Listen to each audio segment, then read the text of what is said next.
Bleeding Kansas. Shortly after the turn of the 19th century, the United States was divided over the issue of slavery. Some in the northern states saw slavery as an immoral practice, while those in the South viewed slavery as a necessity to plantation life.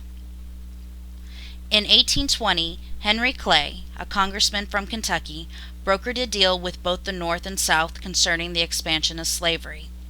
The deal, known as the Missouri Compromise, would allow Maine into the Union as a free state, and Missouri would enter the Union as a slave state. Any organized territory north of the 36th parallel wishing to become a state would enter the Union as a free state. Unfortunately, neither side was satisfied with the compromise. The southern states thought it was unfair that any new state would not be able to decide for themselves whether to be free or not. The northern states were upset because the compromise did not stop the expansion of slavery, but only limited it. Despite protests, the compromise lasted for 34 years. That all changed in 1853, when plans for a transcontinental railroad were announced. The only large issue was where to build the eastern terminal. Was it to be placed in St. Louis or north in Chicago? Stephen Douglas, a senator from Illinois, hoped to build the terminal in Chicago, but needed the support of the South to make it so. In exchange for Southern support, Douglas drafted the Kansas-Nebraska Act.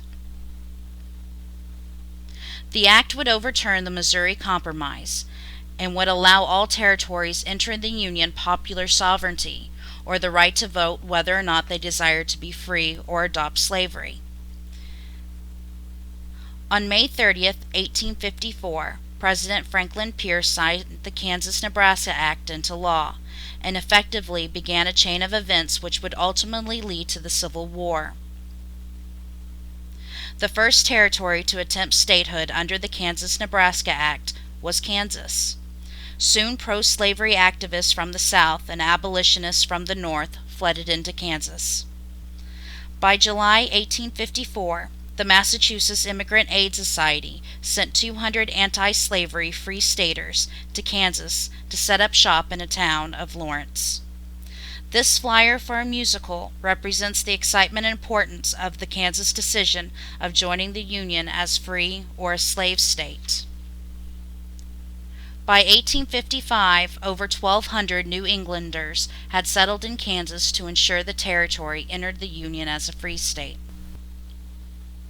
While some abolitionists and free staters in Kansas were pacifists, some took extreme measures. Henry Ward Beecher, a Connecticut abolitionist minister and brother to author Harriet Beecher Stowe, furnished free staters with Sharp's rifles, or which affectionately became known as